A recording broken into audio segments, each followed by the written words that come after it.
If I should start sharing my screen. Yes, you want to share your screen? Yes. Oh, it says disable screen sharing for attendees. Just a minute, just a minute. Yeah. Can you share now? Let me see. Yes.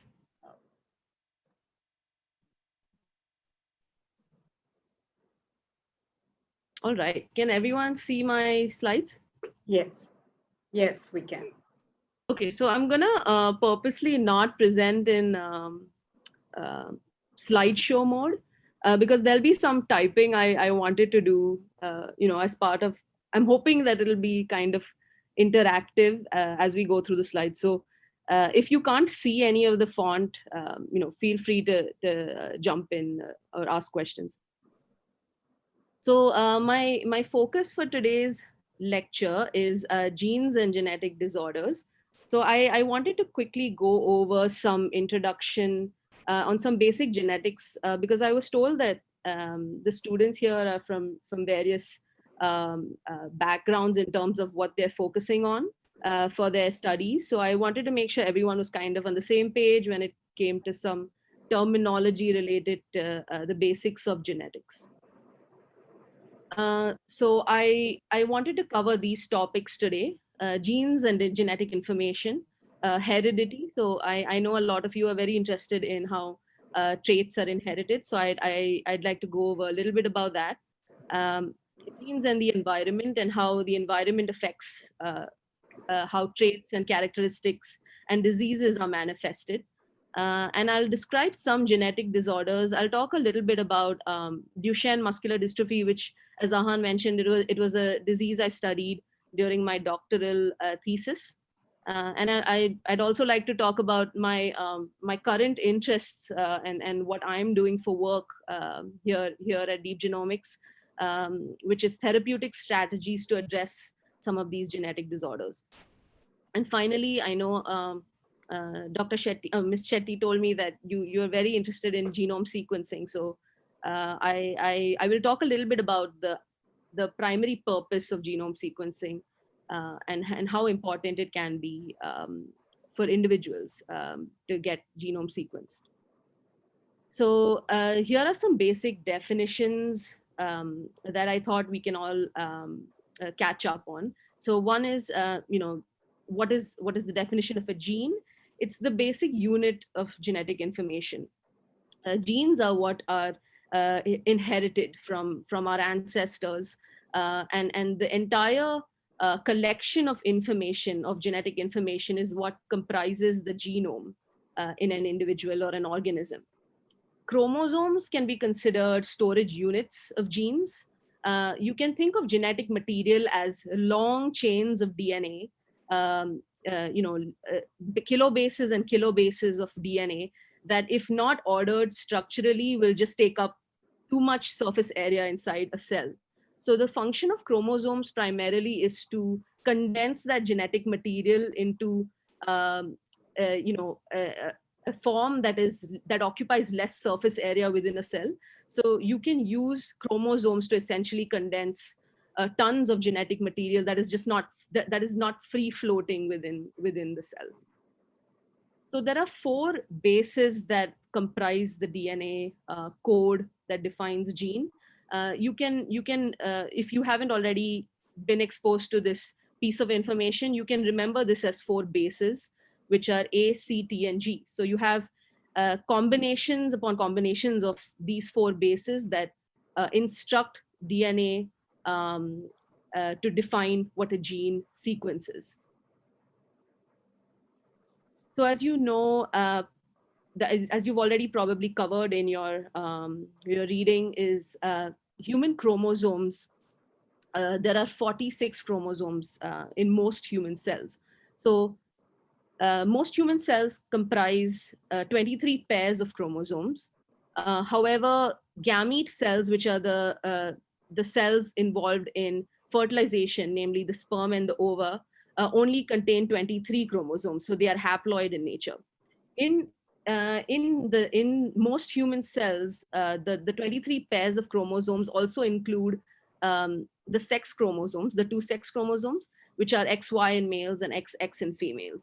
So this is really important for modes of inheritance, because there are some genes that we inherit, or some alleles that we inherit from our father, and some genes we inherit from our mother. And I'll talk a little bit more about inheritance from each parent in the upcoming slides. So as you can see here in the schematic here on the right, we have 23 pairs of chromosomes. So I just want to point out that within each number of chromosome, you have a pair, and these pairs are considered homologs of each other. So each of these chromosomes is homologous to the other in its pair. And that is important because what's interesting to remember is that when you, in heredity and in inheritance, you will inherit one copy within this homologous pair from your father and one copy from your mother. The other interesting information about these chromosomes is that genes are essentially aligned along the length of these chromosomes. The gene location is similar in homologous chromosomes. I'll explain that a little bit more in upcoming slides, but it's important to note that, say you have, for example, a gene that codes for height. It's important to note that the gene for height is located at the exact same location within the pair of these homologous chromosomes. And that is important because you have various forms of a gene called alleles, but these alleles are going to be localized at the exact same position for height. And I'll explain that in just a bit. So as I pointed out in the previous slide, the location of a gene is called the locus of the gene. So gene 1, for example, here is located in the top half of this chromosome, whereas gene 2 here is located at the bottom half of this DNA fragment coiling around the chromosome. An allele is called a variant form of a gene at a particular locus.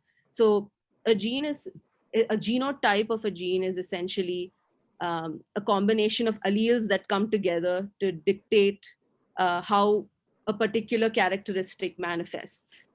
So a pair of genes located at the same place on a homologous chromosome is inherited from each parent. So each of these alleles comes from one of our parents.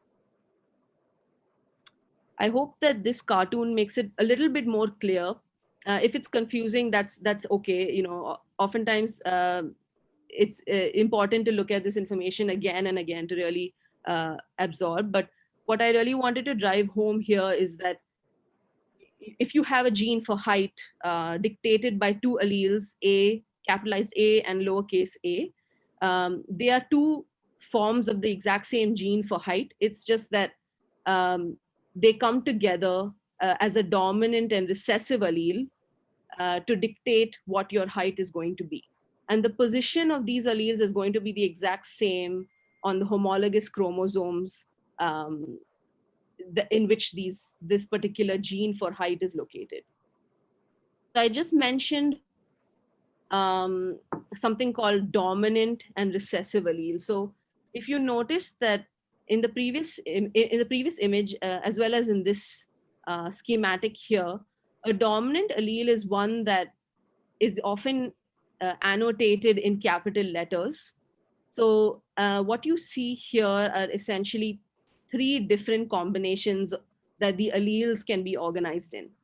So now the gene here we're seeing in this in these images of this cartoon cat here are for the coat color or the color of the fur of this cat. So there are two predominant colors here, brown and gray.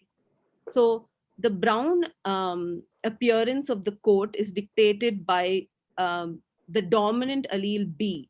So the definition of a dominant allele is that it is expressed if it is paired even with a recessive allele, which is the lowercase allele B that codes for the gray coat. So if this cat has inherited one allele, capitalized B, from its mother and the other capital B from its father, it expresses as a brown coat cat. if it has inherited one allele B from its father and the lowercase allele B, which dictates for a gray coat from its mother, it still expresses a brown coat because the capital B is the dominant allele here. Now, the only scenario where the recessive allele is truly able to express its gray coat is when the cat has inherited two recessive alleles, one of lowercase b, one from its mother and one from its father. So in this case, both the mother and father were also gray cats, or they had a carrier, or they were carriers of the lowercase b, which they inherited, or which they passed on to their offspring, this gray cat. So genetics and heritability is essentially what kind of alleles we inherited from our parents.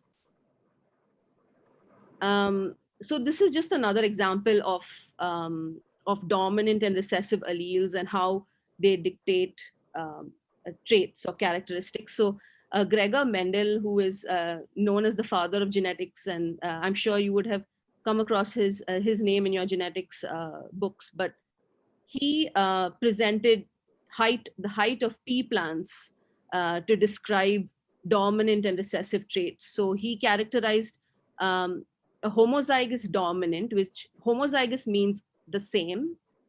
So you have two capital T traits or alleles here that define a tall plant. And when these alleles come together in inheritance, you'll have a tall plant. If you have a homozygous recessive, however, where a plant has inherited two alleles that define a short plant, you will have that expressing as a short plant. However, if the plant has inherited a tall allele from its parent plant and inherited a short allele from another uh, plant, you will have one that is also tall. So this is called a heterozygous or a mix, a hybrid, if you will. So if I'll stop there, and I want to see if anyone has any questions. Any questions, children?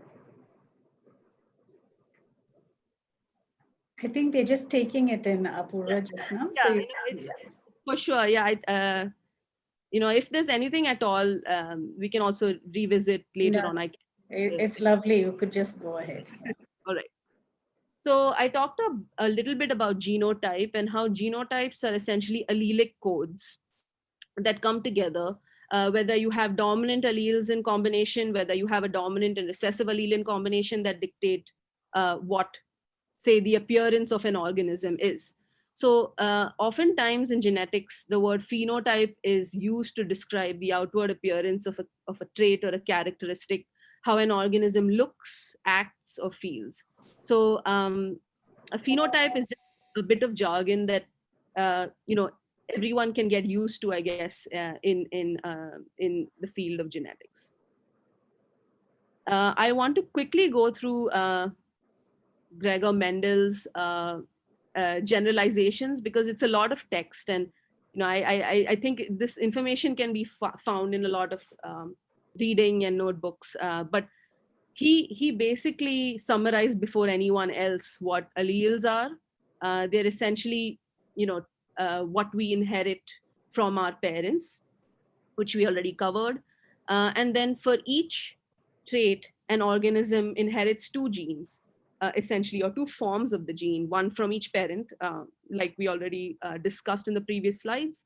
And the two gametes, which contain just 23 chromosomes, are each inherited or each fertilized to form somatic cells that contain 46 chromosomes. So I just want to drive home the point that one allele comes from the mother and one from the father for every single gene that we possess in our genome. Here is some more sort of technical information about Mendelian genetics, I don't want anyone to really remember or memorize this, but the law of segregation is something we already discussed previously. But when gametes form, when the sperm and eggs form, uh, alleles get transferred into these cells that form. And each gamete carries only one allele for each gene, which ultimately the offspring will inherit. Um, there is a second law that is a little bit complicated, and there are several caveats to this.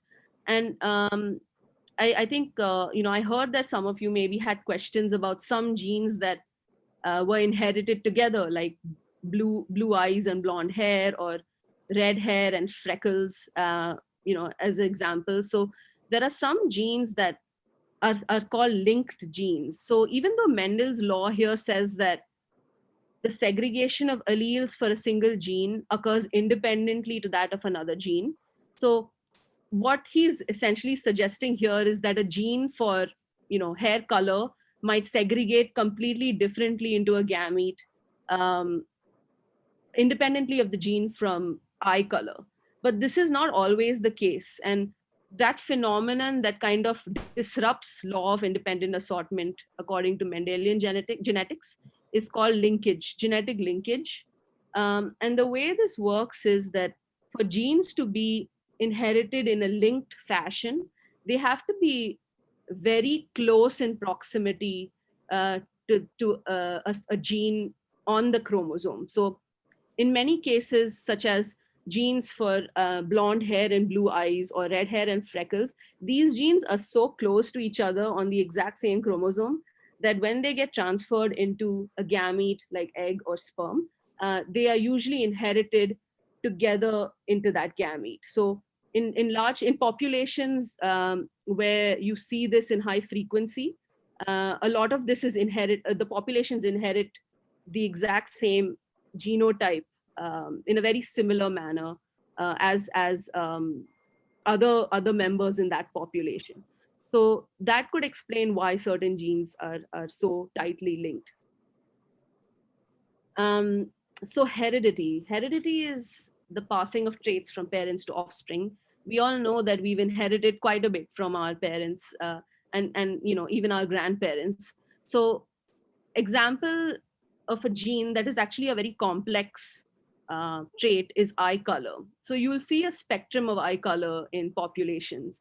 And the reason it's such a complex trait is because it's not a single gene that defines the color of our eyes. Yes, it's melanin production, but that melanin production is just so tightly and finely and elegantly regulated by a variety of genes that I've listed, some of these genes here. But it's truly a very complex interaction of these genes that very finely regulates eye color. And you will see, in populations across the world, uh, that there is a very continuum of eye colors in different people. And some of these genes, like I mentioned before, are also involved in skin and hair coloring. So when a single gene influences more than one characteristic or trait, that phenomenon is called pleiotropy.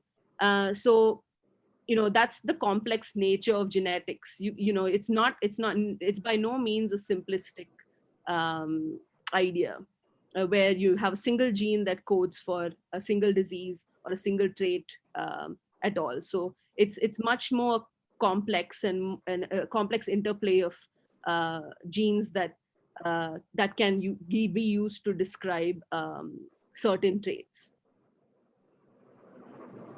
So we talked a lot about genes and how characteristics manifest due to the genetic code. But one really important element of how traits manifest is the environment, and the influence of the environment on the expression of a trait. So here, I wanted to play this audio file. I hope everyone can hear it, but it's this it's a summary. It's just a small summary of what the environment does when it comes to how traits are manifested. And we can discuss a little bit about what is being said here. And the voice you hear here in this file is by the director of the NIH. His name is Dr. Francis Collins. So he has neatly summarized gene environment interaction, and I'm just going to play it here. I hope everyone can hear. I'll let you know. Assume that we geneticists are really only interested in the genes and we don't think the environment is very important. Well, that's certainly not the case. For most complex diseases like diabetes or cancer or heart disease, it's an interchange between genes and environment that gives rise to disease. You may be predisposed in a certain way by genetics, but you're probably not going to get the disease unless the environmental trigger is present too. So this is a hugely important area of current research to try to understand how the genes and the environment work together and how we could modify the environment for somebody whose genetic susceptibilities indicate that they're at risk.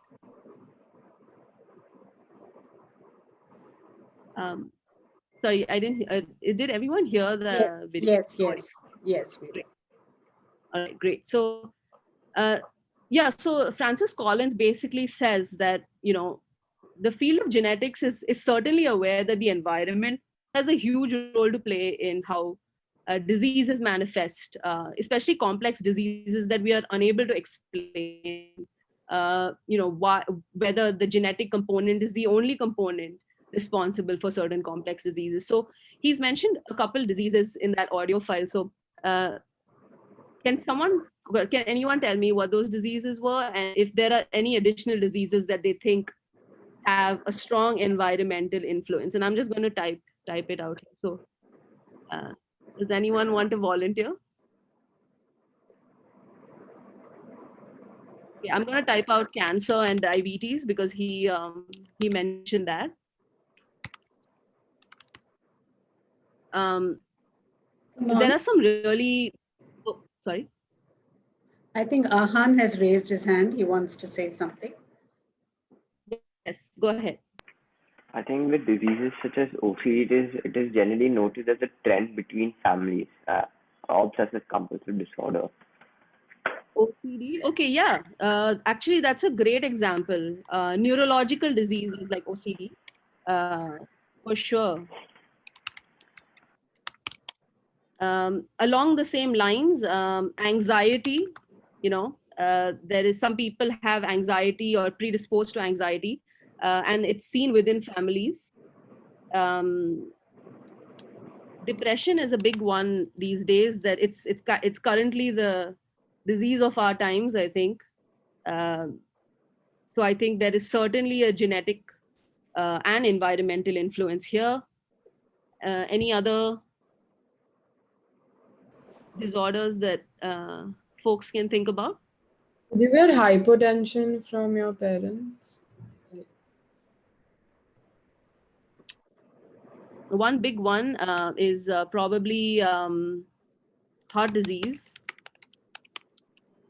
I'm aware of several gene targeted therapies for heart disease, but because it is so complex in nature, it's really hard to target one single gene because the environment has a strong influence on whether an individual will develop heart disease. You may have predisposition to heart disease because it runs in your family, but if you can control the environment and your things like your diet or your stress levels, you could potentially protect yourself from developing heart disease. So I think that's kind of what Francis Collins was saying, or emphasizing in the summary he made.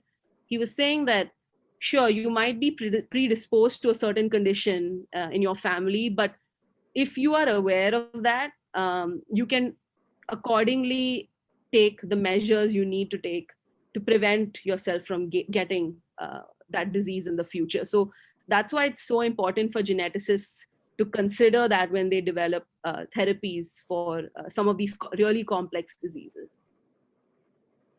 Ahan, you wanted to say something? Moving on, I wanted to talk about genetic mutations. So what are genetic mutations? We're hearing a lot about the Delta variant, for example, for COVID-19. So what is the Delta variant, and what exactly, how would you define mutations in the most simplistic sense? So there are other synonyms for mutations, variants and polymorphisms. There's a reason the Delta variant is called a Delta variant, right? It's basically evolved from the original COVID-19 strain by mutations that have occurred in that original strain to give you a more evolved, a more virulent infection for COVID-19. So, you know, a mutation is essentially just a change in DNA, right? In the most simplistic fashion, if we had to describe what a mutation was. Mutations can make something stronger, an organism stronger, and it can make it weaker at the very base level. In the case of COVID-19, it appears to have evolved into a more virulent and a stronger strain, a more potent strain of the virus. However, there are mutations that make things weaker and oftentimes cause diseases. So that brings us to the topic I really wanted to get into, genetic disorders. So monogenic disorders are the definition is in the name monogenic, in the word monogenic itself. Mono meaning single, and genic meaning gene. So there are around 8,000 monogenic diseases that are known, that are defined as inherited conditions that arise from mutations just from a single gene. So yes, we talked about genes and complex disorders that can be explained only by a mix of several genes and the environment. But there are also disorders which I believe you guys have already studied about, that are monogenic and result from just mutations that occur on a single gene. So the first disease I wanted to talk about is Huntington's disease, because I believe you've covered a little bit of that in your reading. So Huntington's is also very interesting for me because it's a neurological or neurodegenerative disorder, and I'm currently working on a different neurodegenerative disorder, but Huntington's is is truly a challenge for the field of neurodegenerative research, and it's caused because of mutations in the HTT gene, which results in the production of a toxic product called Huntington. Now, this mutant protein that is coded by this mutant gene is what causes neurodegeneration, or causes cells in your brain to essentially die off. And eventually patients with Huntington's disease develop symptoms that, whereby they cannot control any of their movements or their mind. So they face cognitive and motor decline as the time progresses with this disease. So if you're interested in how this disease is really inherited, it has an autosomal dominant pattern of inheritance. So you've already encountered the word dominant. So this means that the affected allele or the mutant allele that's inherited from the parent who also probably had Huntington's disease is passed down to the offspring, the affected patient. And as long as a patient inherits this affected allele from one of its parents, this patient will exhibit symptoms of Huntington's disease. The only scenario in which the offspring would not have Huntington's disease if the patient, if the offspring did not inherit the dominant allele from its parents. So the reason it's autosomal is simply because the HTT gene is present on an autosome, so a non-sex chromosome.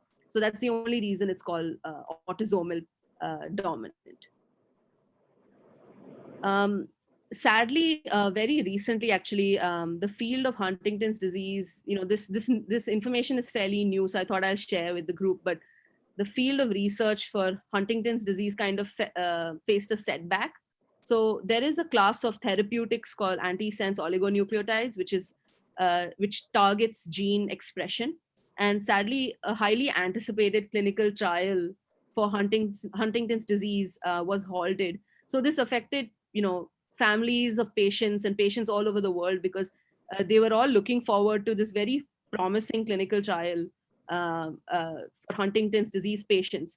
So the way this drug was supposed to work was that it was targeting the gene that codes for the protein. So it was reducing the expression of that gene, the mutant gene alone.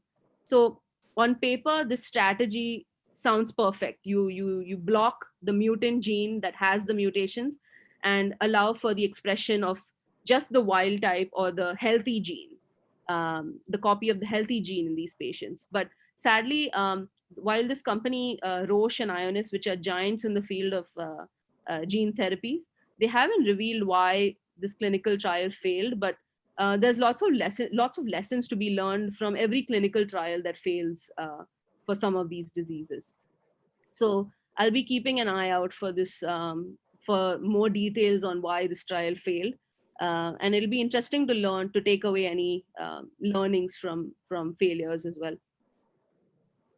So, as Ahan mentioned, I was studying a disease called Duchenne muscular dystrophy. It's also a severe degenerative neuromuscular disorder, and it affects mainly boys. I'll explain why it affects mainly boys in the next slide, but it's also a fatal disorder, and usually the lifespan of the boys affected with this disease is only 20 to 25 years of age. Since it affects the skeletal muscle and the cardiac muscle, a lot of these male children, they die from cardiac arrest.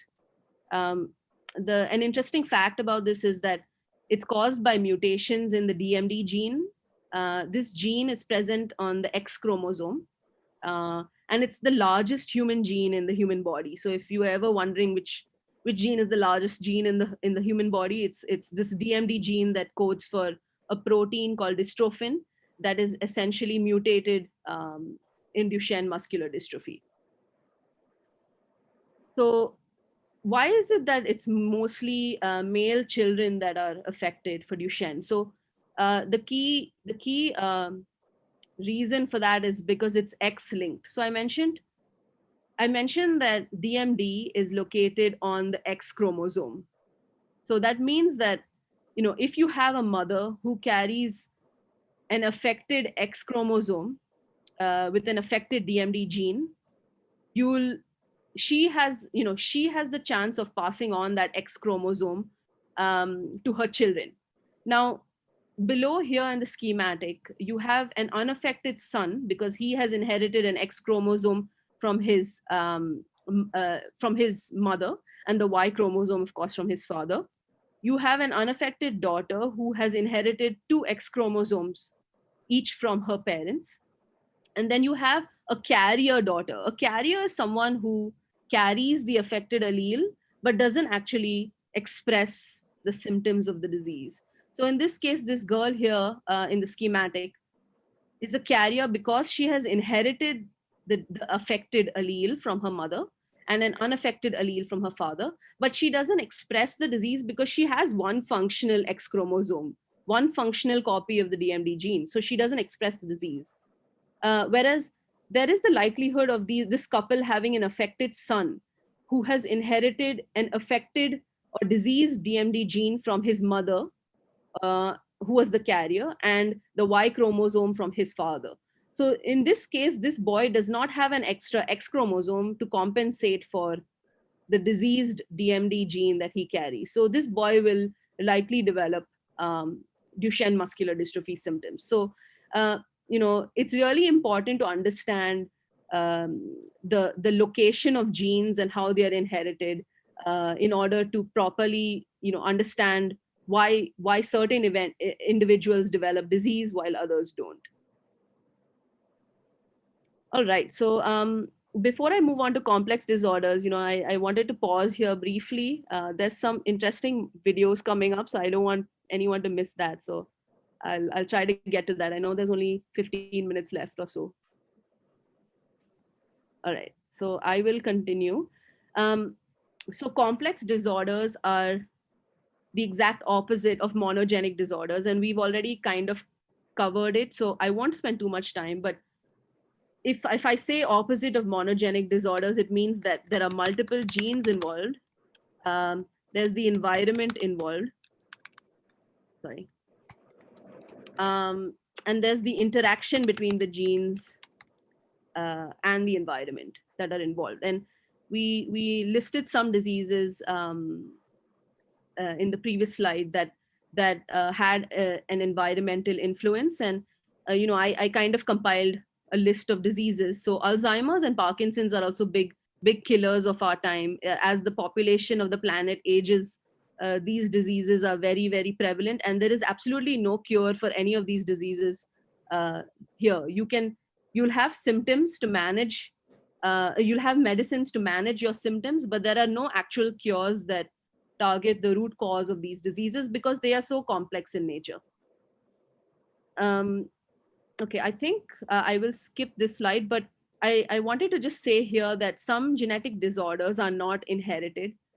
They arise because mutations develop de novo or spontaneously during DNA repair. And, so it's just something to keep in mind that not all genetic disorders are something you will get from your parents or your ancestors. Sometimes when your DNA is replicating, the machinery goes out of whack, and you'll just have a mutation that arises in your DNA that causes a certain disease. So it can be spontaneous or de novo in nature. Here is a really cool movie clip. I thought, I wonder if anyone has seen this movie, or if, how many of you have seen this movie called Still Alice, but I'll quickly play this video for you.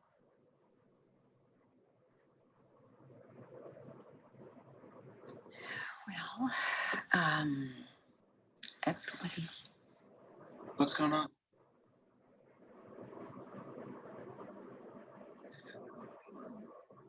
Who's gonna break up, or no? No, it's nothing like that. Mom, music.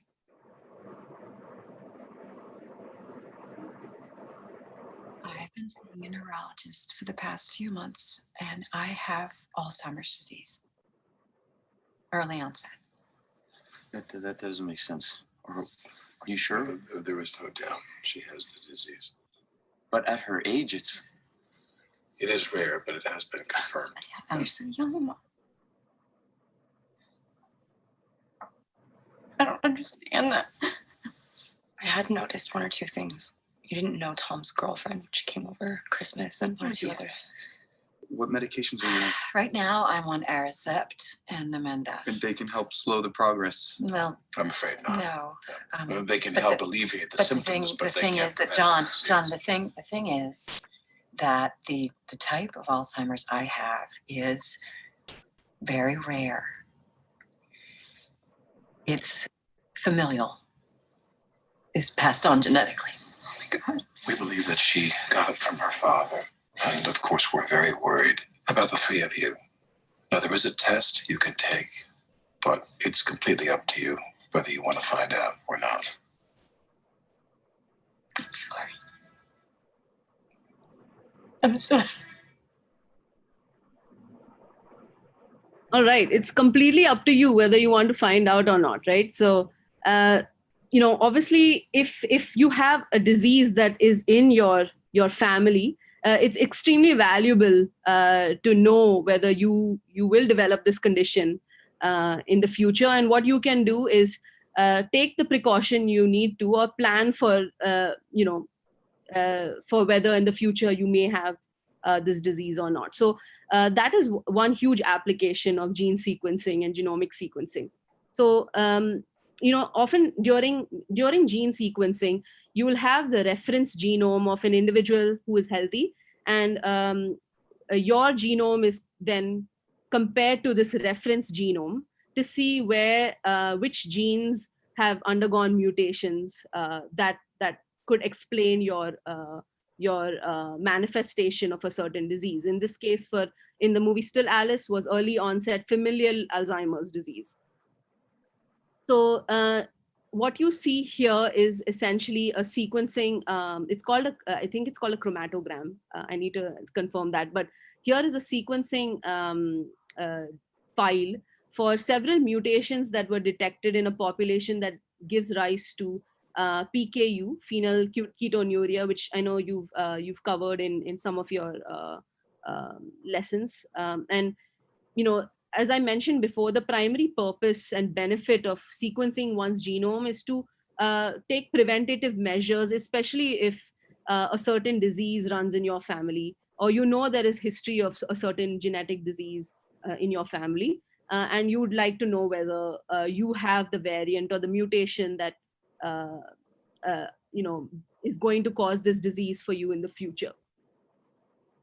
One really cool sort of field of research that is really a hot field of research right now. A lot of my colleagues are actually involved in this. They're data scientists. So if you like looking at really large data sets, from populations, population genetics, I should say, what people do is they obtain genome sequencing data from populations all over the world, from different populations all over the world, and say they're interested in a certain class of diseases called cases. They compare large data sets of human genome sequencing to healthy populations, and then pinpoint or narrow down on certain mutations that stand out in these comparisons. So this is called genome-wide association studies, or GWAS. And this is extremely beneficial for identifying certain genes and mutations that make an individual uh, uh, make an individual susceptible to develop a disease. Now, it's the field of genetics in general is extremely, we're only touching the surface here, and there's just so much more to be really explored. We don't know for any of these complex disorders which genes have a much higher role to play for example, in someone developing diabetes. So genome-wide association studies will help us compare populations all over the world, populations that are predisposed to diabetes, and populations that aren't, and then compare their genetic makeup to see how we can use or target certain genes that might play a big role in developing diabetes. So that's just one application of GWAS studies. So this is certainly an area or a field I would highly recommend you to keep an eye out for when you consider your careers down the line.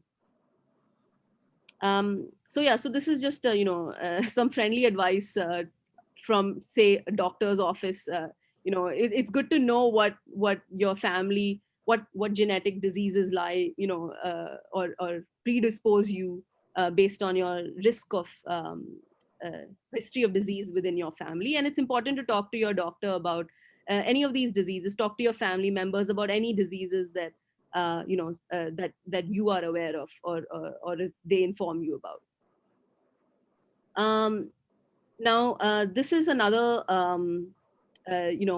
disease class of genetic disorders, which I won't go into too much detail, but there are diseases like Down syndrome that are caused due to chromosomal abnormalities, and the change in the number of chromosomes that the patients develop in utero, which means in the womb itself. So kids that are born with Down syndrome develop this trisomy 21, which is an additional chromosome 21 during development that leads to a developmental disorder called Down syndrome. So that's another class of genetic disorders, and currently there's no therapies or gene therapies available for in utero treatment for this disease.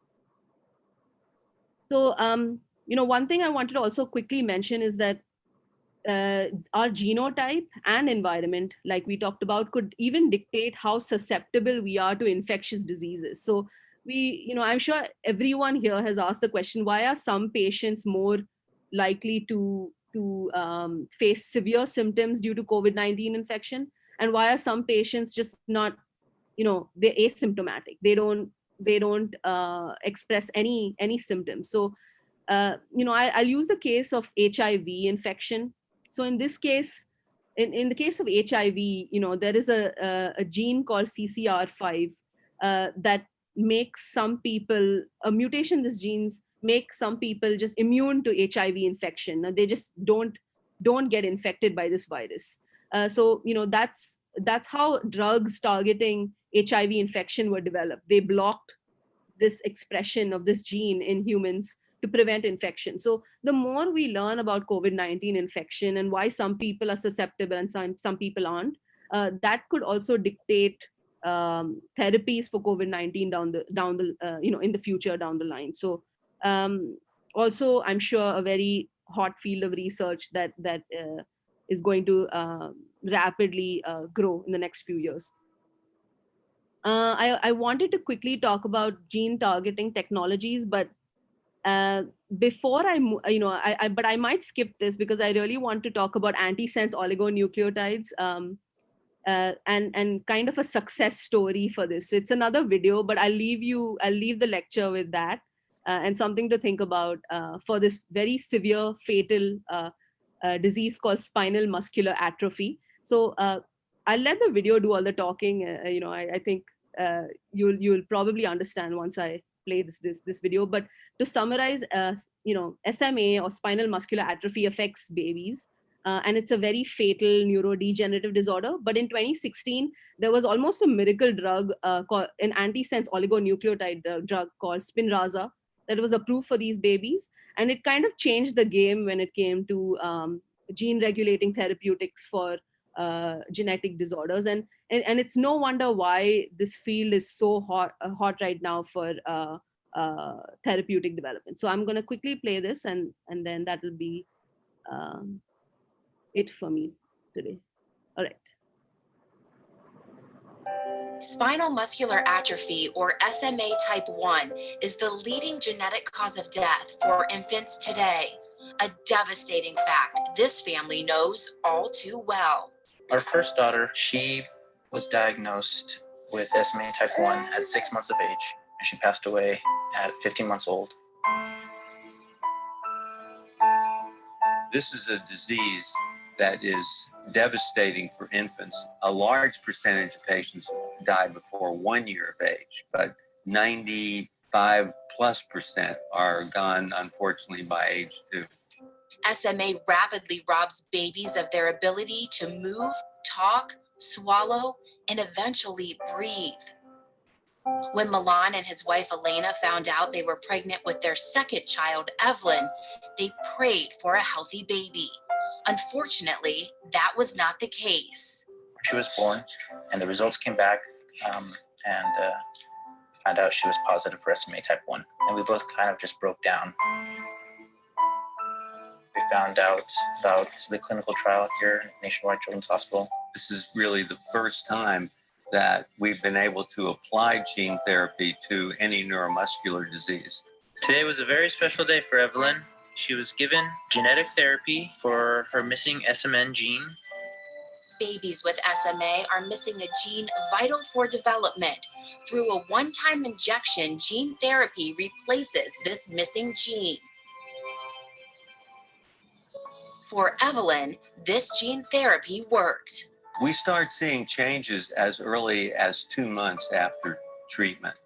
She started to push, and she started to get more active, holding her head up.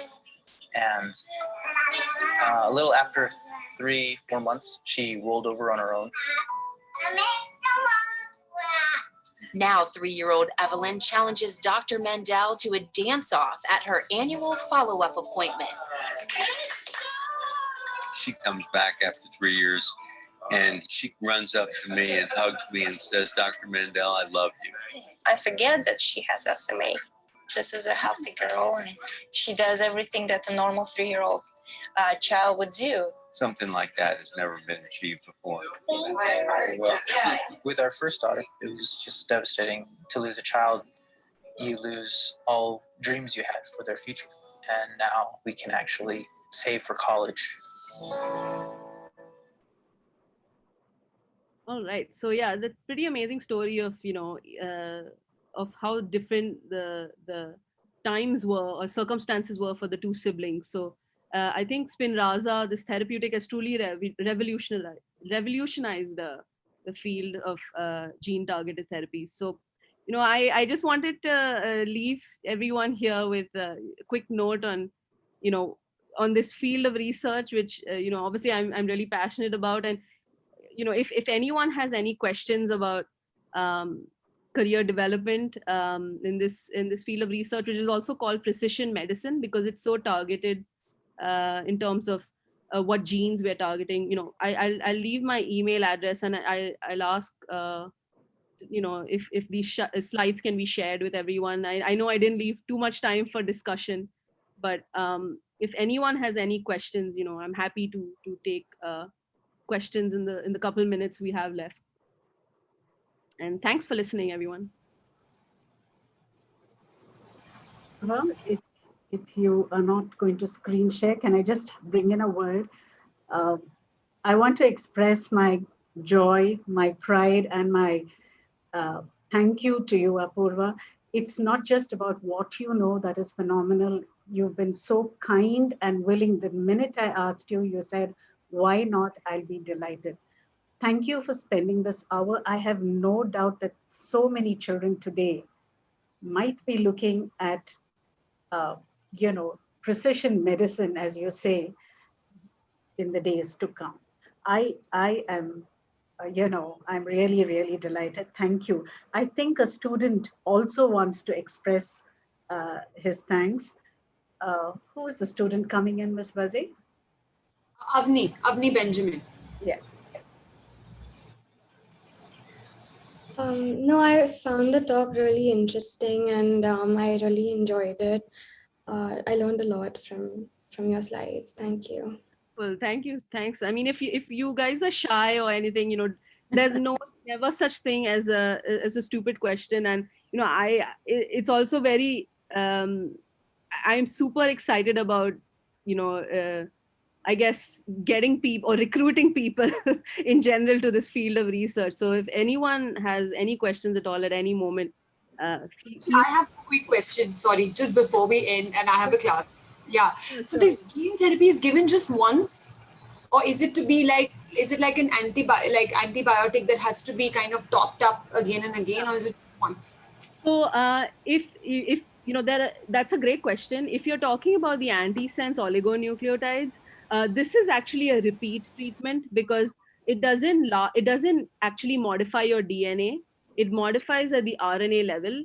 So any therapy targeted to the DNA is permanent. So you don't have to keep delivering it. But if you target the RNA, it's not permanent. So you have to administer it, I think, every 4 months or so. And it's given muscularly, not like an IV or whatever. It's given actually, it's not for SMA. If you're targeting the brain or the spinal cord, it's actually injected into your spinal cord. Okay. Yeah. For the brain, it's injected into the spinal cord. Thank you so much. Yeah. Thanks a lot, everyone. Time with us. We couldn't have had a better session. Yeah. Okay. So happy to. Thanks a lot. We've recorded the session, Apurva, to share with our other students in the days to come. And I'll send you the slides. Yeah, and can we call you again? Oh, yeah, sure. Yeah, anytime. Just making sure. Good night. Thank you. Yeah, all right. Thank you. Have a nice day. Sure. Bye.